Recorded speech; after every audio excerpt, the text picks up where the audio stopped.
Hello, all you spry tubers out there. Welcome to the Dames of Thrones Season 8, Episode 5 recap, where filmmaker, gamer extraordinaire, and the behind-the-scenes awesomeness known as Sesh, and the writing and directing sensation known as Maria, talk shop on Game of Thrones. As for me, I'm Jonathan, and unlike our two experts, have no industry experience whatsoever.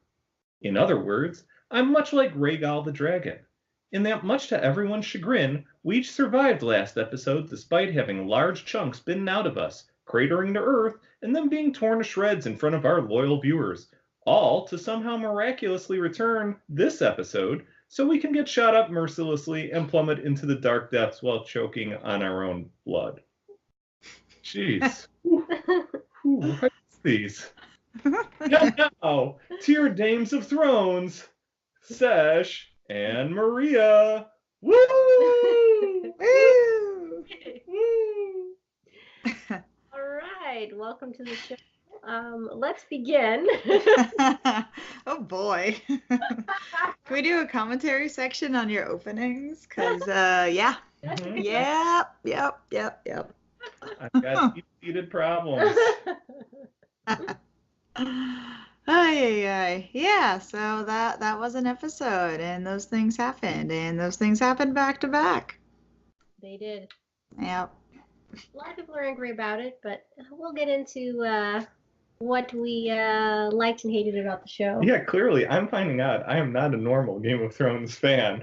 Like, I have different tastes, I guess, on episodes. It's very strange. It is. All right, so let's begin with our first question. What one aspect of the show stood out to you the most? I'm going to go with Jonathan first. Oh, thank you. Hey, I had last week all first. This is your turn.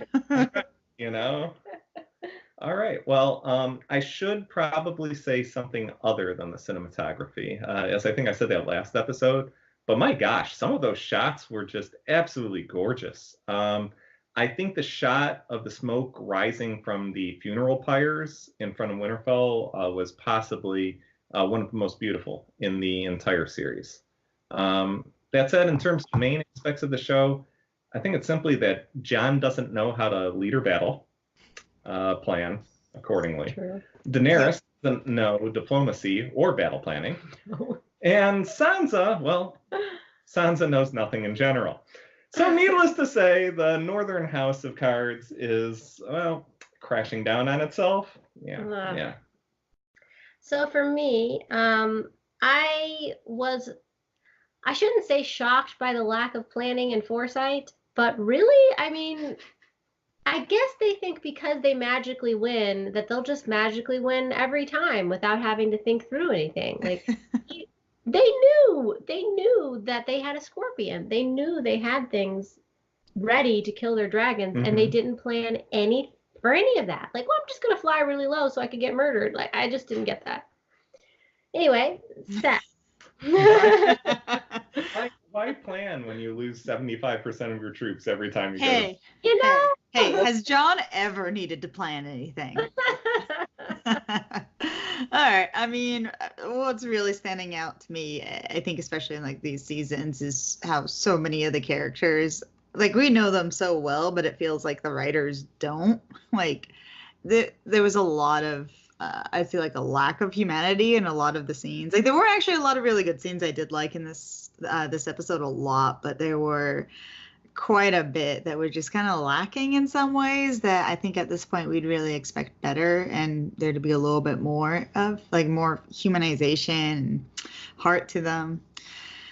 Oh man, and I'm really getting bothered and noticing how much they're really pushing the idea of how great a king Jon would be, and it's just so forceful, and even Varys, like, he's never been as wrong as he is now about anyone, despite all this. The episode feels kind of like a throwaway episode. Like, there's a couple of plot points that happen, but it is just, the Jon agenda that everyone's pushing, all the writers, and it feels so forced.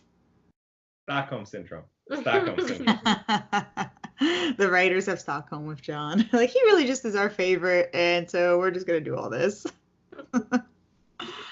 So, moving on to what got you furious about this What episode. did you say? You did I say did. your aspect. Wow, I'm just passing out here, clearly. Clearly it's the lack of the blood then. I'm flowing this way now. Yeah, I starting gotcha. with That's A counterclockwise? Yes. Yeah. Yeah, the That's little a fair thing way. in the back didn't get pulled. I gotcha. All right, go ahead. You all right now? Yeah, good, Okay, good. So what got you furious about this episode, Jonathan? What got me furious? Really, it's the overall pettiness of both Sansa and to a slightly lesser degree, Daenerys. That really could be solved by simple communication. And I'm guessing probably each of us are going to say something about this later on. But I will say this, though. Humorously, this is probably one of the most realistic parts of the show.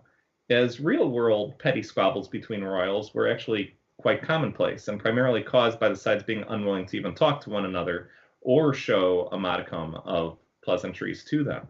Mm-hmm. That said, on screen, it just makes the characters seem quite trite and just rather hollow. And I think what really brought me to this is the interaction between the Hound and Sansa, where Sansa basically states that it was Joffrey and Ramsay that made her into the powerful woman that she is, and the Hound saying she's a little bird no longer. You know? No, she said she was a little bird. Oh, she said she's a little bird. Okay, well, the vapors. Really, all I was thinking during the entire scene was, is this actually true? Mm-hmm. You know, Sansa is one character that I just haven't seen as growing up or maturing. She just seems to me to be the same bratty child she was in season 1, just older, meaner, and a little bit snootier. And despite all the stating of how much she's grown and matured or how she's empowered now, personally, I just don't see it, as her actions have just been juvenile, rash, and completely short-sighted. And for someone who supposedly knows how to play the game by now, she sure doesn't show it. You know, as for Dany, I think at least she tried to be a bigger person and leader for the sake of diplomacy at the celebration, but really it was a cursory nod to it at best. And, you know, she'd rather try fighting with Sansa through Jon than just having a sit-down, closed-room discussion with the three of them trying to work it out. You know, and so for all the strength her and Sansa supposedly have, really the cracks in their characters are not only showing, they're large enough to fly a dragon through at this point. I mean, I would say, you want to go? Yeah, thank you. For me, I'm going to be quick, actually. Sansa can't keep an oath. Isn't that what their whole people is about? Keeping an oath? What is she? She doesn't stand for anything now. I have a hard time respecting that. That's basically what got me angry. I would say Jon just thought it was a really good play to, you know, back up Daenerys rather than Sansa there. Like, he is just all proud of himself. Yeah, she's our queen. We gotta listen to her, Sansa. Yeah, aren't I a good boy? Right. He's an idiot. Sansa didn't, you know, try to manipulate Dany through Jon. I don't think there's been any of that. Anyways, for the other parts that got me serious about this, Jon is he's just still so dumb, and I just don't get how he's effectively had no arc. Like, he's like regressed almost, even like he could have learned from Ned dying, from being told, being aware that he knows nothing. So, you know, take a moment to actually think and consider things. And he literally just still.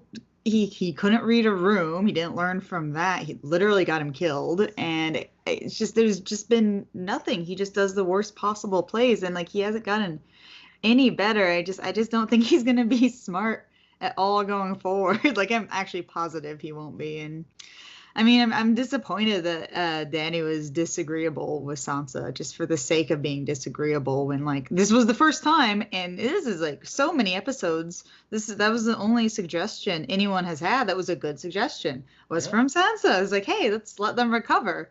All of our troops recover. It's literally the only good, smart thing I've heard out of any character's mouth for such a long time. And then Dany just has to bite at it and disagree with it, even though it's one smart thing. It's just super, super frustrating with that. And then there were two other things they did that just really bothered me, because it was in like the same breath of screen time. Which was, I know we'll get into this a little bit more later, but like the Varys, like Cersei loses allies every day, and within a sentence or two, Dany goes like, "My enemy goes stronger every day. We have to attack soon." And there's the same breath, ignoring advisors and what's being stated as fact. And then there's another one with Gendry. Oh, I'm no lord, but I want you. And Arya's reasoning was, "I'm no lady," which he literally just said he's really not a lord. He doesn't know how to do it. And then her, "I'm not a lady." Obviously, she doesn't know how to do it either. It just almost seemed like oh, that's more of why they should be together. We'll get more into that one later. That's a good surface level of what I want to complain about on this episode. Sounds good. I did want to make a quick note. I think Tyrion should have done his job a little better when they were talking with each other. Yeah. Because Tyrion could have interjected like, well, what if you just let the soldiers rest a month? Like, give it a deadline, because Sansa didn't have a deadline. She's just like, well, yeah. Like, whenever. Like, where's Tyrion? He's supposed to be involved in that. Yep, he really should have, because he's very much like a good middle man for the two of them, like a good mediator. Right. But nope, maybe he's not, I guess. He should be. All right, so next, if you were this character, you would have done this differently. Jonathan. Speak up. Oh, okay. Yes, yeah. Oh my gosh, okay. Yeah. If I were Tyrion, That's funny. I would not have told anyone, especially Varys, about Jon's true identity. Yeah. Now, Sansa clearly was trying to start something up by telling him, and he is smart enough to know that if this bit of information comes out, it would basically be the end of the Northern Coalition, as the North would immediately push for Jon's claim to the throne and try forcing Daenerys to bend the knee to him. Right. He's also smart enough to know that Varys is a sketchy character at best, and telling him this assures that all of Westeros will know if it's in Varys' own self-interest to tell everybody. So it seems like a very foolish move there. I think a better move would likely have been to have a small council discussion behind closed doors with only Jon, Dany, Sansa, and himself, to find an effective compromise, whether it be a marriage between Jon and Dany, with the North being self-governed by the Starks and loyal to the crown, after this is all said and done. But somebody had to sit down there, he definitely had to play more of a part as listen, we can't have this going behind everybody's back and trying to, cause basically a civil war between us, before we're even fighting the battle. Right. Like, it just seemed, the whole thing seemed very silly to me. Again, for now, 3 episodes running, I guess, 4 episodes running. So.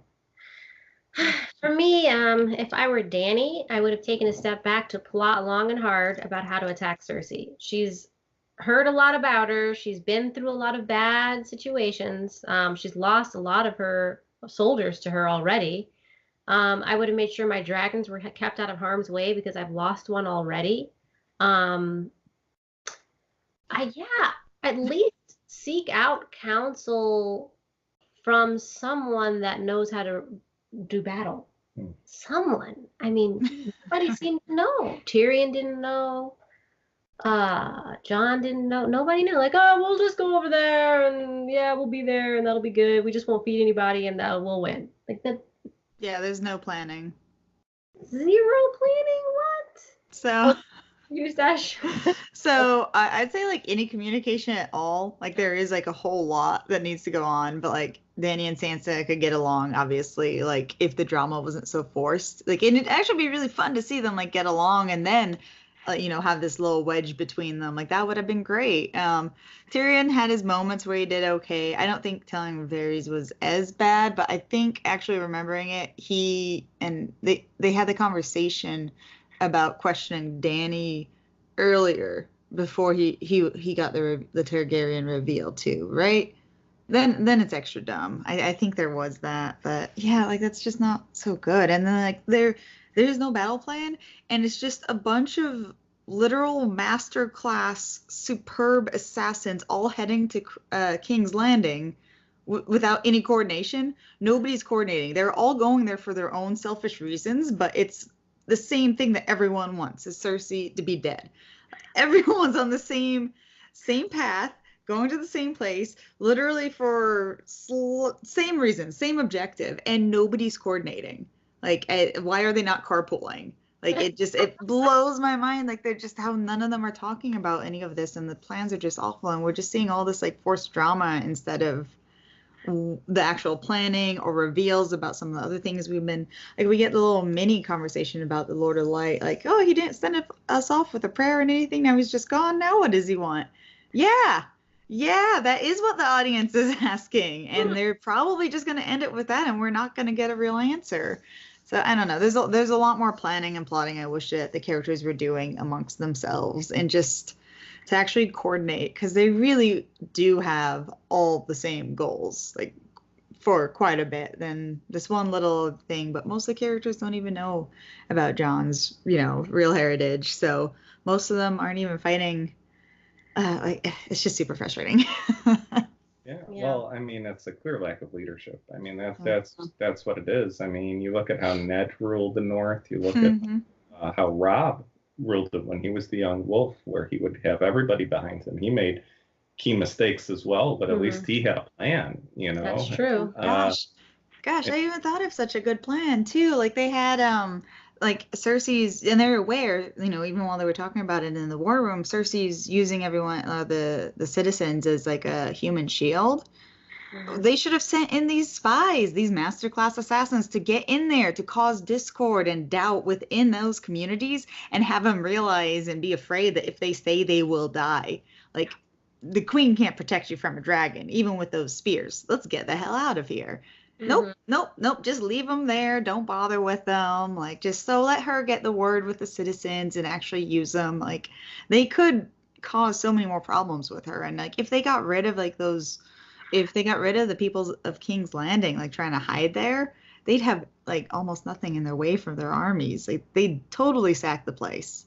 No question. Yeah. Well, I mean, Jon's not, I mean, he's not a planner. He's a fighter. That's what he is. He's good for fighting. Kind of. He's good at fighting. He's good at fighting. He's only been saved a bunch of times, but Yeah. Well, that's because he doesn't think about, the actual fighting part. Yeah, exactly. He just fights whatever is in front of him. And then, Dany, honestly, she's been the whole series. My dragons get me basically everything. Yeah. So I don't know. I think that part's actually realistic. They are terrible planners. I don't know. If I had dragons, I'd probably be the same way. Like, well, I have dragons. Problem solved. Moving on. Yep. Love or hate game show. Did you love or hate the following parts of the show? Jonathan, the pacing of the episode. I actually loved the pacing of the episode. I thought it moved quickly, covered much of the necessary political intrigue that makes Game of Thrones so special as a series, which is nice finally having some of that. I do wish they would have spent more time on the lead up to this final battle, along with the ambush at sea, as that seemed, to put it mildly, rushed. But again, when you only have 2 episodes to go, it makes sense that wasn't in there. Overall, great episode for pacing, and I guess at this point I can't, lambaste them every single episode for being like, why didn't you just add, one more season to this? Because quite frankly, I think adding several more episodes would actually have helped a lot this season. And it's not like HBO was pushing them to be like, no, you have to wrap up now because we don't viewers. have exactly. Well, I don't really get the logic or the reasoning to making this a 6-episode season after seeing what we've seen through the first 4 episodes. It just doesn't make much sense. I also love the pacing of the episode. I liked that it began kind of slow and then ramped up. I kind of feel like, why keep those battles slow? There's no planning, so up, we're done. I mean, it just felt like it wasn't planned anyway. Yeah, true. What's there to talk about? Sesh? So I think I really liked the first half of the pacing, and the second half was kind of terrible. Like, again, like the battle plans, like they could have spent a lot more time with that, and almost every scene around then and then after that. And man, like I'm back to being pretty cynical about it, because yeah, like I had my hopes up after last episode. I know I'm in a maybe a minority with really liking the last episode, but it kind of got my hopes back up, and they're just real low all over again. It's funny you say like, oh, what if they had a whole nother season? They weren't being rushed. I'm like, yeah, they need the time to do all that. Then I think about how it became so obvious that they were working off of George R. R. Martin's Cliff Notes, and seeing what they fill the blanks in with themselves. I'm like, oh gosh, no, I don't want another season. It would be even worse. Even if they had the time, they would fill it with crap. Like I'm like almost entirely sure of that. I'll get into a little bit of the pacing with some of our other love or hate things. That's yeah. First half, okay. Next half, no, not so much. Isn't it interesting how perception like really changes like what you think of the episodes going forth? Because I actually, believe it or not, Sesh, you seem to be in the majority opinion on this one. It seems like a lot of people did not like this episode, and a lot of them really loved the previous episode. And for me and Maria as well, we're flipped. Yeah, we're flipped. Yeah, I didn't like last episode at all, and this episode I'm like, oh yeah, okay, sure. Oh, like it just seems like if you aren't expecting anything exactly that it really does well, and so low expectations, that is the goal. That's the key. I'm gonna remember. Yeah, see, I'm all cynical again. I'm setting my expectations really low, and I'm gonna keep them there till the whole thing's over. There you go. So our next love or hate, Brienne of Tarth getting it on with her bad boy lion. Oh yeah. Jonathan? Oh yeah. I love this. I did. This was a long time coming for both Jaime and Brienne. And really, I thought it was fitting to the story and the progression of the two characters as well. That said, I do wish that they weren't as drunk when they decided to go ahead with it, as it does sort of diminish the importance of honestly that whole thing in Jaime's life and where Jaime's mind is at. And I'll get into that with the very next question as well a little more. But yeah, loved it. I'm in the same vein as you. I thought I was happy for her. I was also sad for her at the same time because I know who she's sleeping with. I felt like it was a long time coming. I wish she was with Tormund though, but I know that's not realistic. So whatever. Okay, Sesh. I was pretty happy with it. I thought the scene together was actually really sweet. I didn't think they were too drunk. I think it really was just truth serum for both of them, and they are the types of people who need a lot of that to get all that out, because they're both very guarded in a lot of ways. So I thought it was really, really sweet. I thought it played out perfect. I do kind of wish our boy Tormund, like, why not both? Like, really, just why not both? That's what I was really hoping for with her, because both of them they've become good guys, and like she obviously has feelings for Jaime, but like, man, to be like having guys like fight over her, it was great. I wanted to see her take full advantage of that and just have a great time. But yeah, like I think this was like one of the better done things that they had shown us in this episode. Yeah. So, carrying on from that, Brienne of Tarth learning what happens the day after getting it on with the bad boy. Jonathan. Yeah, loved it as well. I really do wish it would have been drawn out over a few episodes. So that would show him and Brienne really happy together, and how he truly did intend to spend the rest of his life with her, only to get that sharp dose of reality that happiness is not what he is deserving of in this life. Really only misery with Cersei. And as well, it's just a great life lesson too for all the viewers that we have out there. Bad boys definitely have the mystery and intrigue factor, but way more often than not, they'll absolutely break your heart, especially if that's your first true crush. Oh. They sort of can't really escape who they are. That's so sad. Yeah, you said it brilliantly. That's his whole MO there. I can't escape who I am. I don't deserve goodness, and so I'm gone. I've bounced. Sesh? So I'm happy enough with it. I think like I'm okay with them not completely ending up together for life like that. I kind of predicted, like I didn't think it'd be a happy ending for them. However, I'm not happy with how it played out. I think Jamie absolutely, if they had made any plans for getting to King's Landing, I think he should have either volunteered himself up or somebody else should have come up with a sinister idea to use him in some way, especially after they had a hostage negotiations, and then maybe at that point he could grovel to Cersei, give her some fake intel to help our heroes, and just having coordination rather than it just being an emotional move off of Jamie's part, like him just heading out, like, and just devastating her the way he did, even with the assumption that maybe it was a fake breakup and he kind of just said those things so she wouldn't follow him and wouldn't be as hurt when he dies. Maybe I've heard that. I'm kind of 50-50 on it.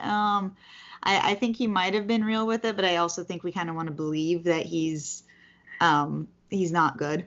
But either way, like, I don't like how it played out, but I think that gets back to the bigger thing that, like, Jamie obviously also knows about King's Landing very well and has a huge in with Cersei, more so than anyone else, for the ability to actually get to her, and he should have been used or offered himself up, and him having to leave in that way would have been better. No, I actually think that is a sign, not that Jamie is still a bad guy. It's actually that he's changed. He's actually becoming a good person. And the reason that I go ahead and say that is because, at least from what I've seen in life, bad people, the main difference between bad people and good people is that bad people, they go ahead and they look at the good things that they've done in their life. They go ahead and they say, why wasn't I recognized for this? Or why didn't I get something out of this? Or, good people, they tend to go ahead and they look at the things that they've done in their life, especially the bad things, and go ahead and say that they're not good enough, that they need to go ahead and be better.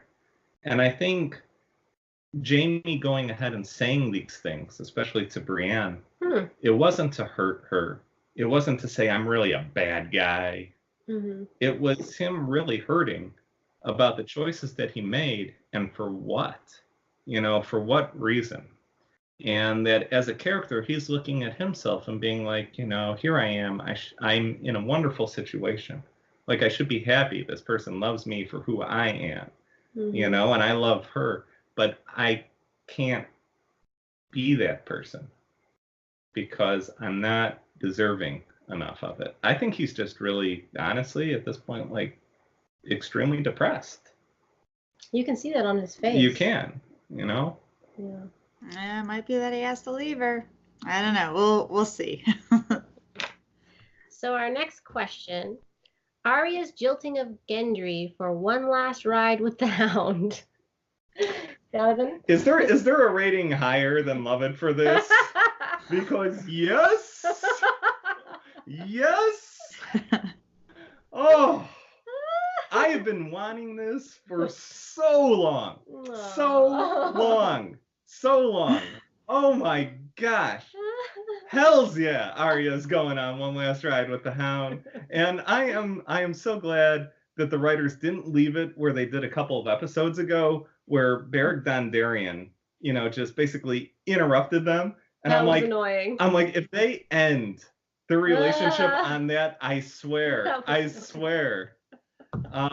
And to be honest, I think it's also really true to Arya's character, and actually, much like I said with Jamie, Gendry would make her happy. Mm-hmm. But the truth is, that's not what Arya wants. Mm-hmm. Arya does not want happiness. And I think we could delude ourselves to say that she should have a happy ending in this. She beat the Night King. She experienced so much. But that is not her. And that is not what she wants. She doesn't want happiness. She wants vengeance. Yeah.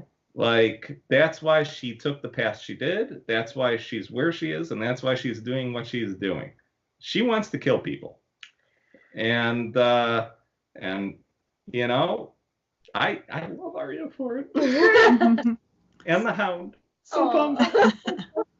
So my answer is pretty much exactly the same. I loved it, and I felt like if she accepted Gendry, it would have gone against her character. She's always said, even from a child, I don't want to be a lady in a castle. Don't stuff me up in there. I'm a warrior. So, yeah. Sesh? So I'm definitely excited for her and the Hound and her going to go accomplish her goals. I'm really excited for that. Super excited for it. I think her rejection was actually a little too cliche, a little bit too, I don't need no man. Whereas she could have not broken it off with him and still left. She could have still had her goals and still had him. And like I said earlier, like his proposal to her is literally about how much he isn't a lord. And her stating, well, I'm not a lady, literally like matches them up better together. And I think it's gonna actually it kind of dehumanizes her a little bit. Like it's okay for her to want more than one thing, especially if like the one thing we are seeing that she has is just revenge. Like that's all she has left in her. They were making it so we were seeing that they were humanizing her. Like they had dehumanized her a bit where like she's literally just this cold-blooded murderer. And then we see that she actually does have a little bit more of a heart. Like she was crushing on Gendry when he was around. Like she didn't just entirely use him, but I guess turns out she did, and she's not really all that human.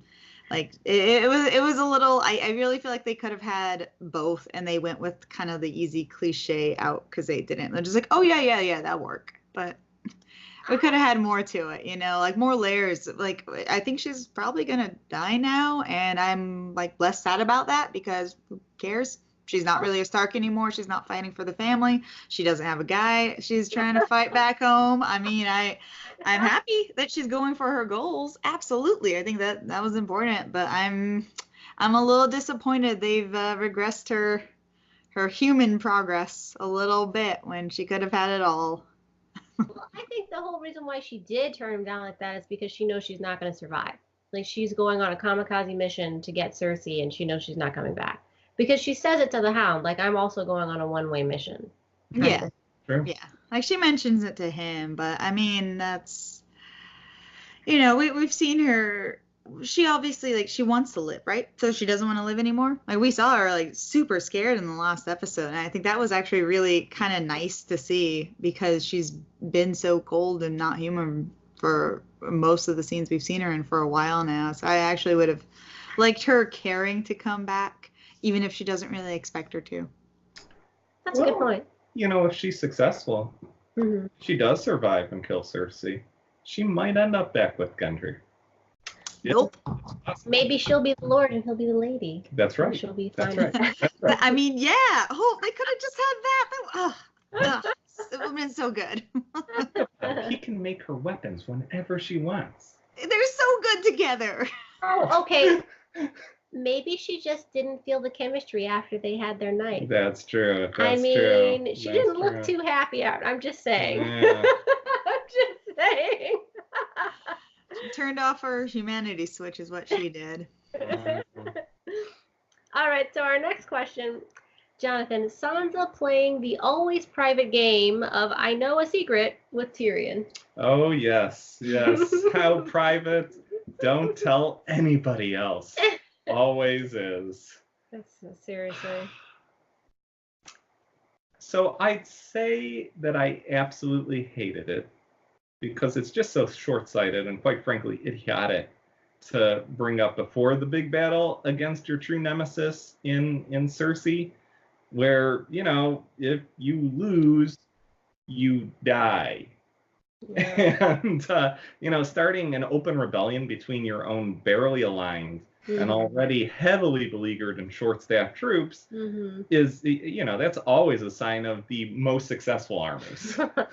But at this point in the story, I think you just have to realize that this is just who Sansa is. She's petty, she's self-serving, and at times dumber than a box of rocks. It's true. The Starks throughout the show they've been loyal and they've been just, but they've also been incredibly stupid creatures. They have no ability whatsoever on how to play the game. You know, it was true for Ned, for Rob, for John, and for Sansa, and yes, even actually for Arya too, despite her succeeding at this point, just because she's really good at killing things.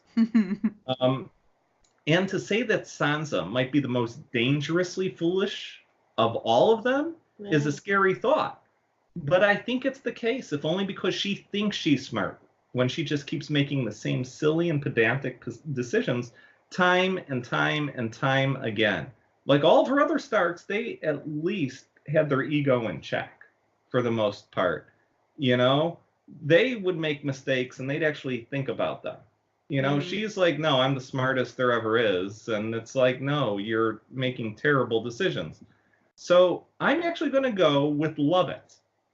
And the reason is because the writers, I think, hit the nail on the head on how Sansa would react if given this situation. In the most brain-dead manner possible, while thinking that she's doing it smartly and stealthily, just like the second coming of Littlefinger. Oh. I would compare her. I know they've compared her to Littlefinger. I hated it, and obviously because she has no honor. But I would compare her to Cersei, a young Cersei, trying to be super smart and devious, just because she doesn't like the girl. Well, I don't like Dany. Well, because you don't, even though she just saved your skin, you don't even appreciate that. Like, well, whatever. Well, okay, let's imagine Dany wasn't there. Let's imagine nobody was there to help you. You'd be dead, okay?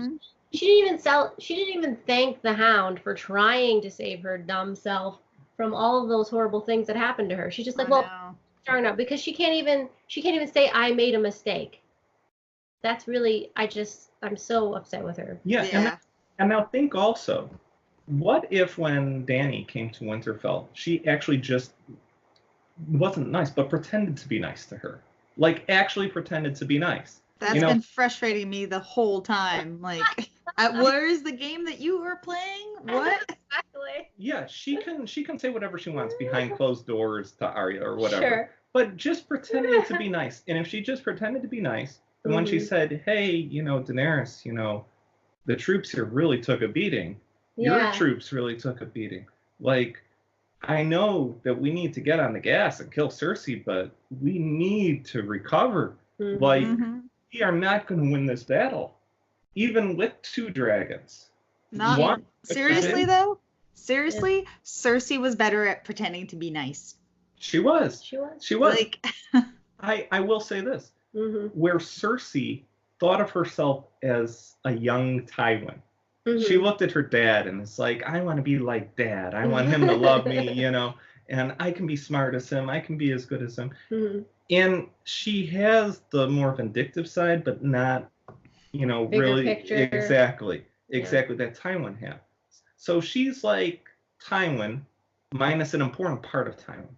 And as for Sansa knew the person who she thought of as most powerful, or 2 people as most powerful, which are Cersei and Littlefinger, and she's almost like a mini Cersei, you know, where now she is Cersei, but dumber. But you know why she's dumber? She has like Jon in her too. She's like Jon, where she doesn't lie when she really should be lying, like at all. Why has she not lied this episode?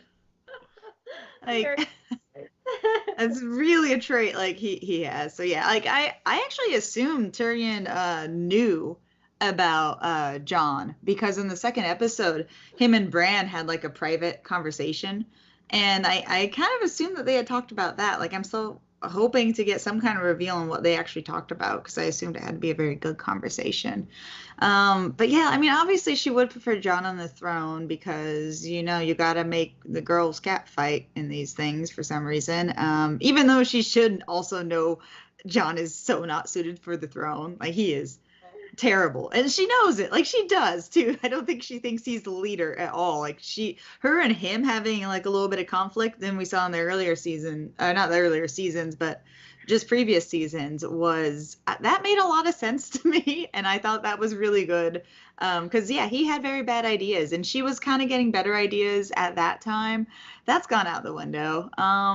Yeah, so it's really kind of funny too, because you think about it, and it's what was the title of the episode? The Last Stark, the remaining Starks, and it's so clear that like, wow, so the last Stark is literally just Sansa. Arya's gone. She's dehumanizing. Like, she's going and doing her own thing, even though it's also killing Cersei. But she's doing it on her own as a rogue agent. Jon left behind Ghost. He's, very symbolic of, cutting ties with the Starks, even though he says he isn't, and he's doing all these other things for the family. Bran, obviously. And that's her. She's literally the last Stark. And so she's a liar. That's now the Stark thing.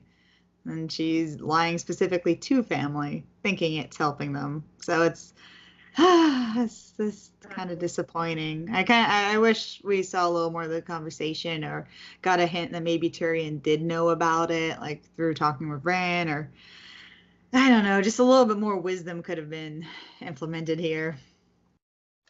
Yeah. I mean, I think Bran still has a sense of honor. Like, it looked like he was not going to tell anybody unless it was Jon's choice. Like, because he's smart. I don't care. He's smart. Oh my gosh, that was the funniest scene. Go ahead, tell them. Like, really? Oh, thanks. I get to tell them now. Really? Like, he was not asking to tell them. He was saying, "You tell them. Go ahead. It's your information." It's like, what, me? Stand up for that. That's sad. Well, both breathing and saying words are hard. So you. So our last question of the Love or Hate series is, did you love or hate the end of Rhaegal and Missandei, Jonathan?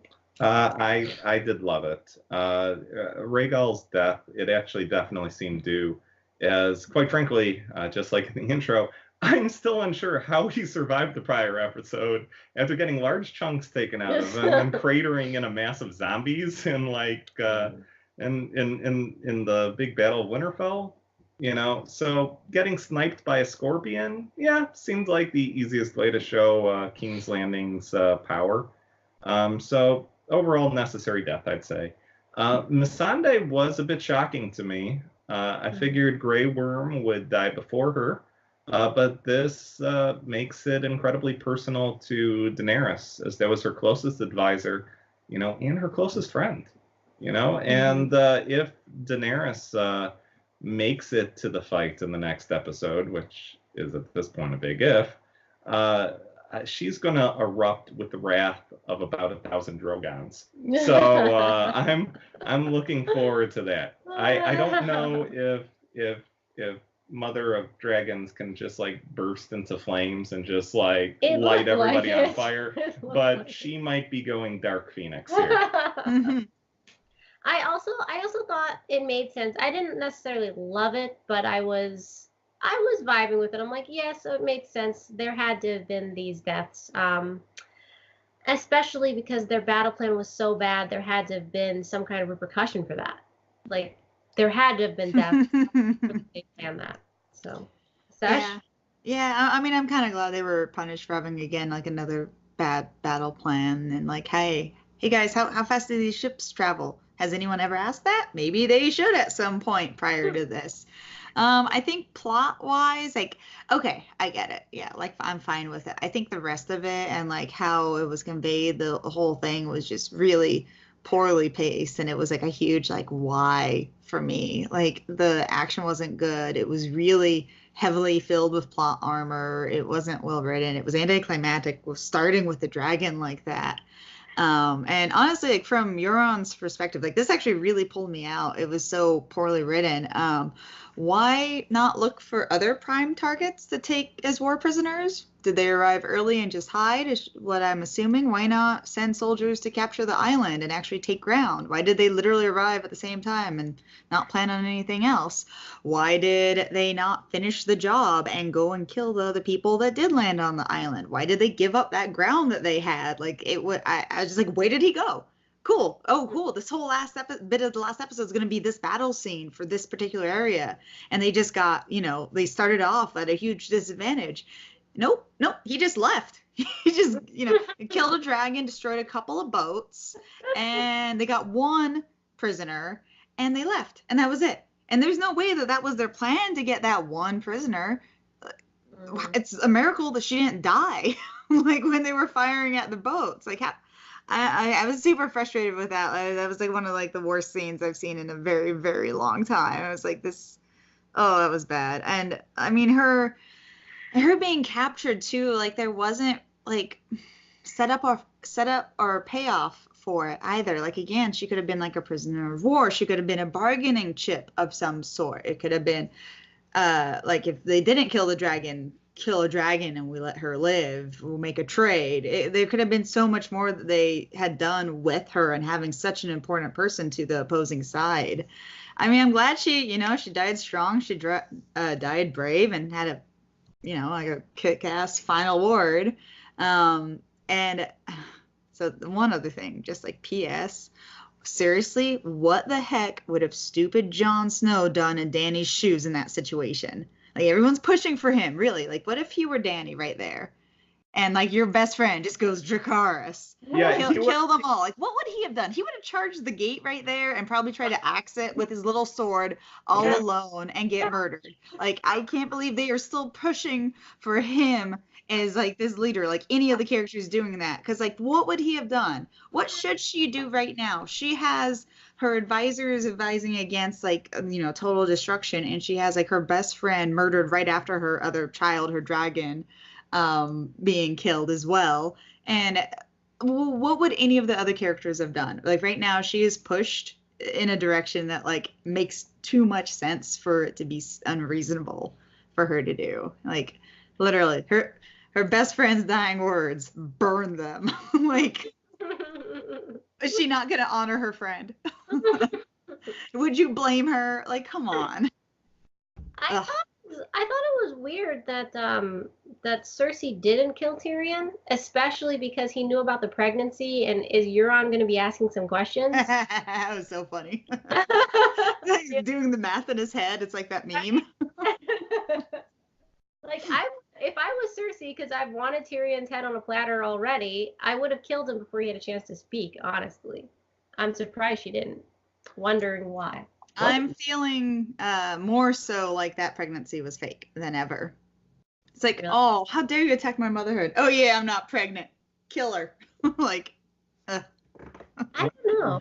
What if this whole burn them all thing isn't, I mean, it could be what obviously sent the Mad King insane. But what if this is Bran, like, basically shouting, like in somebody's dreams, to burn them all? Or somebody telling him, what if he worked into Drogon or something like that? And that's what this is all from. Anyway, yeah. Sorry. I'll get back on track. I know we run a tight ship here. Thank you. Anyway. That's right. Next question. We are out of the lover hates. Now it's time for who will kill Cersei. Jonathan, what do you think? So all signs are pointing to either Jaime or Arya with Jaime's face. That said, I still get the feeling that it might just be Euron, with him finding out that it's not his baby. Or if we want to go really gruesome, I think he might actually cut the baby out of her himself. And then maybe Arya with Jaime's face finishes her off as she's looking for Sallys, only to find Arya smirking at her.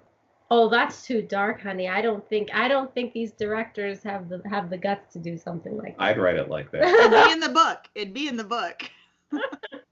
Yeah, I can see George doing this, but not these guys. I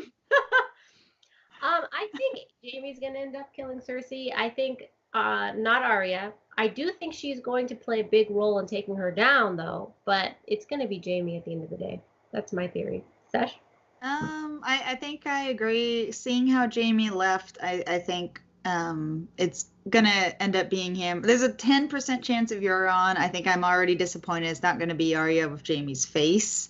I think I would have really liked to see something like that happen, but I don't think Arya's gonna get all of those wins. And kind of thinking about it, chatting with some buddies, and I'm liking the theory that Cersei's actually going to be the one that finishes off the mountain while the Hound is watching, having lost the fight, and then that's going to clear the path for Jaime to actually make his way to Cersei. Oh, you're saying Arya kills the mountain. I see. Yeah. So, she finishes him off. Maybe it has to be both her and the Hound fighting the mountain to make it happen. So I think she's going to play a part in it, but I don't think it's going to be her. I don't think they're going to give her that many wins. And Jaime's definitely going to die now, so. Oh, yeah.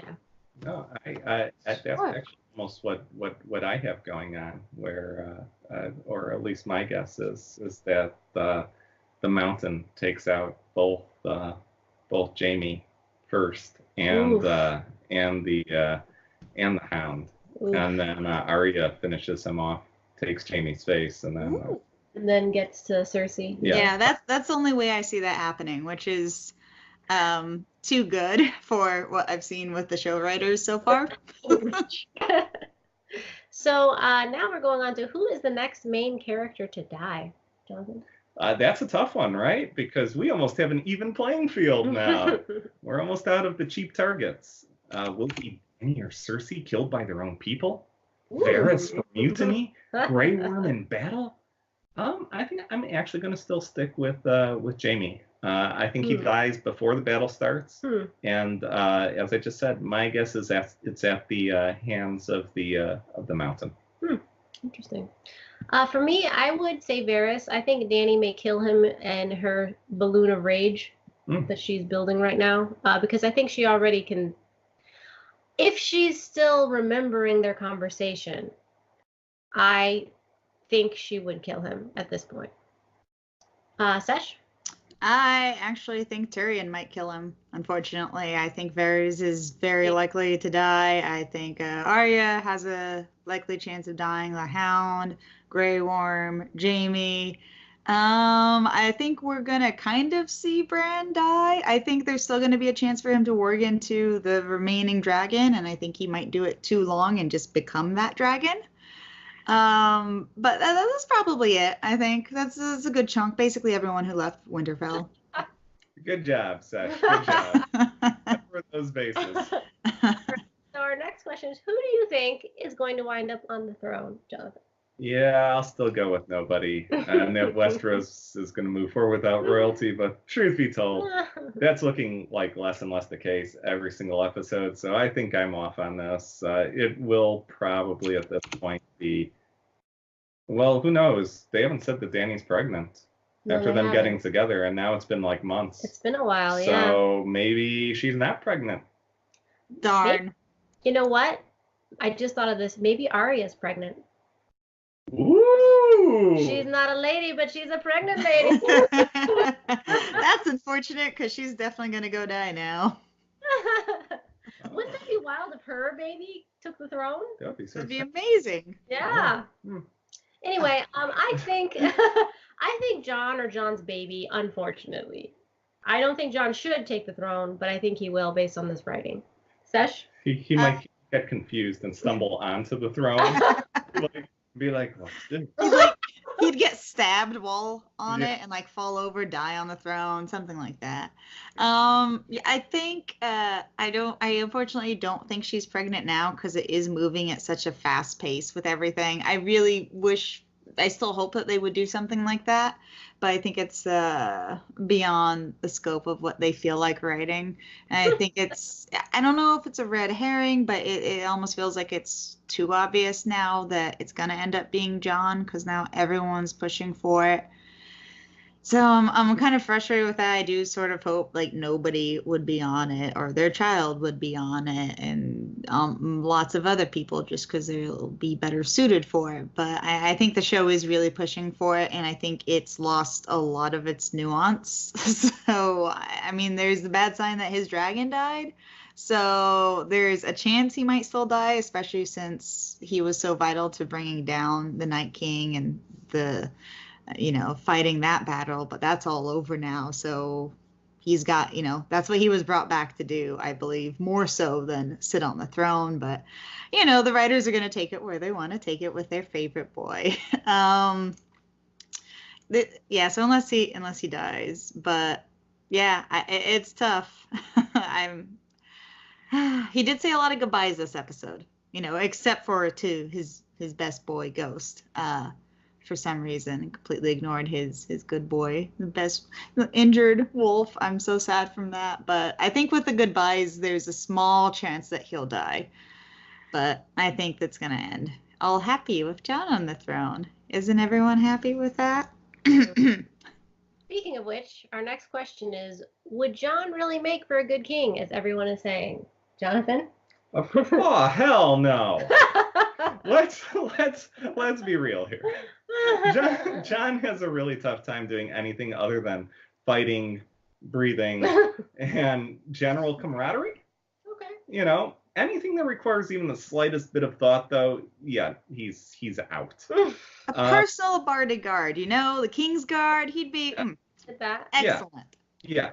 He's a horrific general. He's easily manipulated, and the choices he does make tend to be so terribly unpopular that even if they are just, which basically is what is written on every Stark's gravestone up to now, stupid but just. Just and stupid, yeah. Right. He would have no idea whatsoever on how to run a kingdom. Yeah. And honestly, he'd run it into the ground or abdicate on his first day. If not get straight up killed, like what happened at the Wall.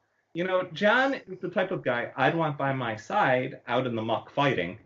And even as a good friend, Sure. But not as a leader. Yeah. Not as a leader.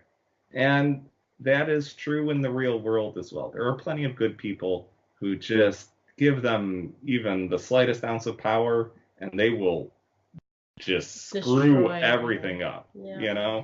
He ignores good advice. He does what he thinks honorable. Yeah. Yeah. I mean, it is honorable. Yeah. It is. I think he makes honorable, smart decisions.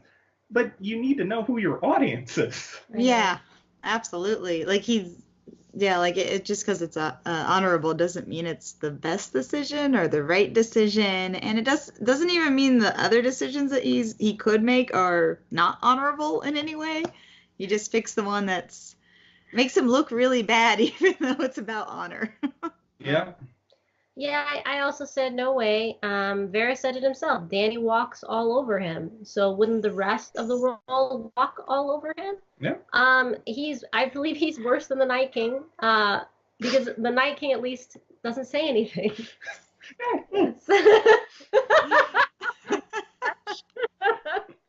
Yeah, I mean you need more than like a pretty face to do it. Like I guess he's got the name, but like, oh gosh, that doesn't mean he'll be good. He still knows nothing. I wish he had an arc. I really do. I've seen some shows do it where they have that character that's just like clueless and annoying, but then like just they pick it up and then they really surprise you and they're actually clever, and it's just not going to happen with Jon, and it's so sad. I'm okay with it. It's accurate writing. It's accurate writing based on how the character's been this season. I actually hear in the book, he's a lot smarter actually. Really? But they wrote him a lot more vain. Huh. And he into his own status and where he'd be. So it's interesting that they changed that. It's probably because it's easier to write him as an idiot. Huh. So you can only write as smart as you are. So oh, hey burn. now. I know. I mean, you could write a lot less smart than you are too, which I'm sure is more so of what we're seeing. But your peak is your character's peak. I don't want that threat comments. Right? Hey, look at the behind the scenes. You'll see of Tyrion too. Like he was making something. He was talking about just one of the scenes that they had done, and you could just tell he's so frustrated that that's what they're doing with his character. Oh, that's so funny. That's great. All right, so now we're going on to fact or fiction game show, you guys. Are the following fact or fiction? The Starbucks cup in this GOT episode was left by a PA who has been blacklisted. Fact or fiction? Jonathan? Fiction. They haven't been blacklisted, please. Come on. People do silly stuff like this all the time. If somebody gets fired for every time there's some weird thing in a shot, nobody would have jobs in the industry. Fiction. Sash? I'm going to say fiction because if they knew it was that particular PA, they were obviously holding it for somebody else because PAs don't get to have coffee on set themselves. They need their hands free. And also if they knew it was this PA, they would have seen it earlier and then just did a different shot. They would have had the money to go back and do a reshoot. So there's no way they know. You guys are right. That is fiction. It was actually Daenerys's cup. She needed some tea. Was it really hers? Yeah. What? That somebody else pointed something out about that. I read about it and it made sense because, being on set, usually if any of the female cast are drinking anything, they have lipstick on. And so they have a straw. That cup did not have a straw. It's for coffee, tea, everything gets a straw so it doesn't smudge the makeup. Well, you could be right. My sources could be wrong, but when I looked into it, they said Daenerys needed some herbal tea at the time. So that's what it was. I don't know. I'll have to. Amelia Clark. Yes. Thank you. Well, she's still Daenerys. Yeah. In the moment, she was Daenerys. Daenerys drinks tea. God, give me my tea. Where are my tea? I just want to see something with like her, the Starbucks cup, and like a little baby dragon, like making it hotter and steaming it for her. I have to tell you, if you want a big marketing campaign, congratulations, you just did it right there. Right? We need to start leaving Starbucks cups around the set, being like, oh, oops. That was a lot of the jokes I saw about it, that it was just like, yes, we did not mean to do that. Fake market. It was all just a plant. It was all there on purpose. It was like, yes, an accident. If it was on purpose, Starbucks would already be rolling out with their drink, their GOT drink, and they are not. So that's what makes me think it's not on purpose. Anna would have been perfectly framed. Exactly. Yeah. Guys, no, they do have a summer drink. It's a dragon fruit drink. Oh. They already had that. They had that in the past. It needed to have been more specific. Yeah, okay. The plot thickens. Next one. Tyrion is the most prevalent character in the whole of the Game of Thrones series. As in, like, in the most scenes? Yes. Yes. Yeah, I'll say yes. He's been the most places, and he has been in the most episodes, I think. I'm going to go with yes. I think fact. Yeah, I think I would put money on him having the most screen time. Like, he's in a lot of different sections. And he's had his own timelines, too. Storylines. You guys are both right. Woo! Accurate, yes. They did a mathematical breakdown of characters and their screen time, and he was on the top. All right. Screen high five, Sash. Boom. All right. All right. So next one. Jon didn't pet his direwolf Ghost when he left because he wants him to feel more loyal to his next owners. Fact or fiction? Jonathan? That would mean that Jon actually had a thought. Yeah, exactly. I agree. Fiction. I agree. It's supposed to be symbolic of him dropping the Stark name because he's not thinking. And if he really wanted that to be the case, he would have introduced him to his new owner. Ugh, I hate that. I think that's one of moments that's made me angrier than anything in this entire series. That sad dog's bloody face after just fighting from being on the front lines of a zombie invasion. You put your dog there. I am so mad. He didn't even mend him. The dog, he was still bleeding. I'm so mad. I'm so mad at John. Any clout he had with me getting off on looks or whatever, it's so gone. Wow. I so mad. That's just jump ship. She has. It's very. Don't do that to your dog. I can just imagine that conversation between Daenerys and Jon. Daenerys is like, I have a horde of Dothraki who will go ahead and they'll go in and they will cut down those White Walkers to threads. And then Jon's like, I have a wolf. He'll do good. Together. But look at that wolf coming back. Right. Huh? That wolf is a superhero. He did that. You guys are right. And Yeah. that is, in fact, why they didn't have him pet Ghost was it would have been too hard for them to work the special effects for it because it wasn't a real dog. So they kind of switched it with the wolf, and they So had mad. adjustments. So that's why Yeah. they didn't feel like doing the extra work to get him to actually try to pet the dog. For the Yeah. best boy. I am so mad at that. He was replaced by a dragon, and then he went and fought zombies to stick to his loyalty for Jon. I am so mad, man. Like they've almost ruined the symbolism of having like the wolves there. Yeah. So bad. So mad. Ghost is a good boy. Oh, We still might have a Nymeria sighting. I think she's gonna play a big role with Arya. You think so? Maybe, Yeah, I maybe think Arya and the Hound find her in the forest and she rides the Nymeria into battle. That would be hot. I know Nymeria coming. I know she's coming. She's a free spirit, but she's coming to help. I believe it. I wish. Right? So our last one, Jack Gleason, who played King Joffrey, was influenced by Joaquin Phoenix's Commodus in Gladiator. I've actually never seen Gladiator. Does that make me a bad viewer here? This is why you're not one of the filmmakers here. But no, it doesn't. It's that's one of those movies that'll come by and you just might not see it in theaters, and then it's not like it's on very often. So, but I'm gonna say true. I haven't seen it in a very long time, but I think he did remind me of him. I'll say fact because it seems like a movie that somebody Jack's age would watch and be like, man, this is a cool movie. You guys are both right. You guys were 100% tonight. Yeah. Woohoo! Yeah. That's my best. I mean, you've done that before. All right. So our next question is, will Daenerys be assassinated before the final battle? Jonathan. I am going to go with a shocking yes. Oh. Not sure who will do her in, but I think she does die in unexpected fashion. And I think maybe with Jon riding Drogon into battle in her stead, or Bran warging Drogon in her stead. That would be pretty cool, actually. Gosh, yeah, that could be possible. I didn't think about it with the warging.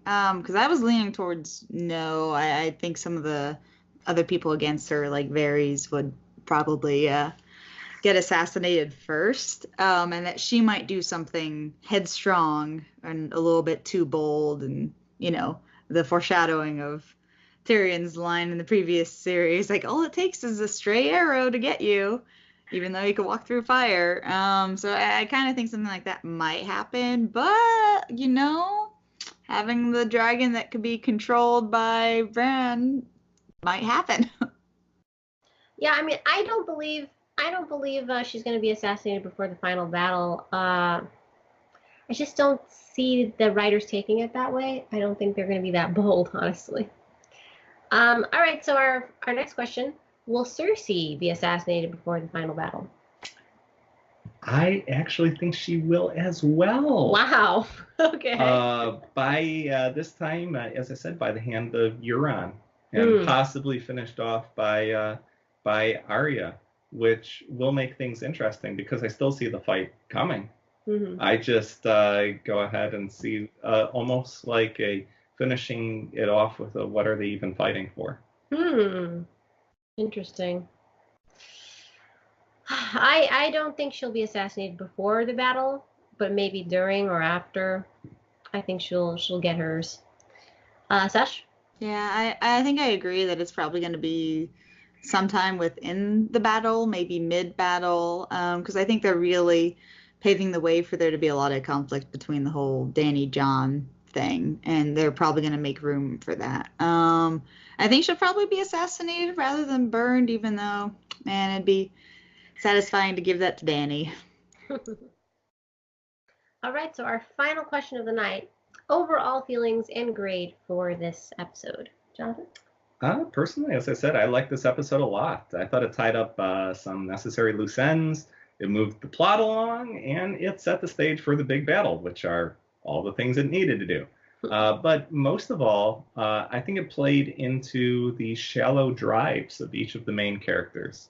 And now, in most normal circumstances, this would be a bad thing. You know, seeing characters making foolish decisions with little concern to the consequences. But the fact is that the major characters have been doing this the whole series. And if we look at this as observers instead of, say, fans, I think it really fits their characters, and perhaps is even a case study of what happens when you let your own personal goals override the goals of the people around you and the world at large. So I'm going to go with solid episode. I'm looking forward to episode 5, and overall grade, I'm going to give it a B+, B positive. Wow, that was very well said. Oh, very well said. I couldn't have said it better myself. So that his answer is my answer. Go on. So I'll answer, and then maybe you can answer too. I had a better way of answering than I did. Oh no! What's your final grade? I was gonna go with B+. B+ too? Oh my gosh! Wow, right. You've heard it here, folks. Stop the show, turn it off, shut it down. Sash, what do you think? I mean, there were some bits I really liked about this. Like, I think Danny says to John exactly what I was hoping and like begging her to say, like just in my own head. So I really liked everything she said to John. I thought that was all stuff that really needed to be said, and just at least the attempt to get through his thick skull was a very valid one, a very valiant one too. And I enjoyed a lot of the party interactions. They were really great. The Hound was fantastic. All of them. Like I really did enjoy the party a lot. And then Brienne and Jaime coming together, I think that was done really, really well. And I loved the Lannister brothers bonding. That was done really well. Even the Bronn scene, it was a little quick, but I think it did what it needed to do, and I was pretty satisfied with it. Besides that, though, I was pretty dang disappointed with it. I think it hit some of the plot points that were needed, but a lot of them just really were not thought out, and it was really like it pulled me out of it so much.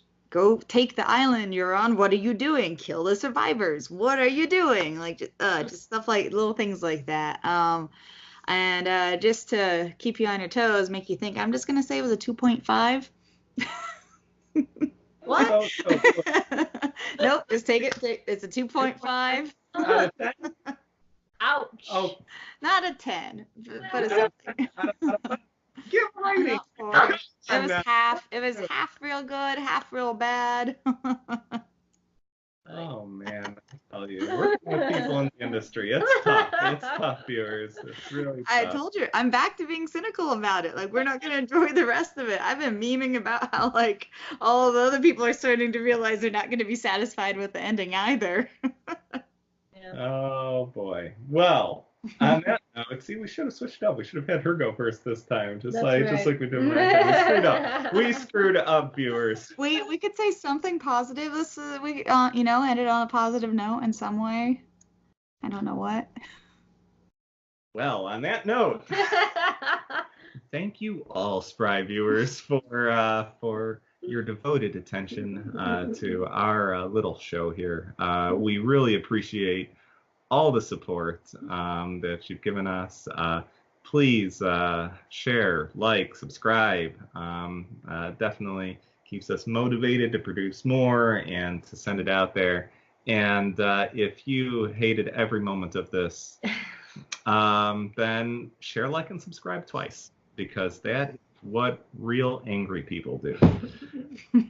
Shouldn't have hit that table there. We'll get that out in post. No, we won't. No. So, on that note, thank you all, Spry Tubers. And until next week for episode 5 here on Dames of Thrones. Yay. Bye-bye.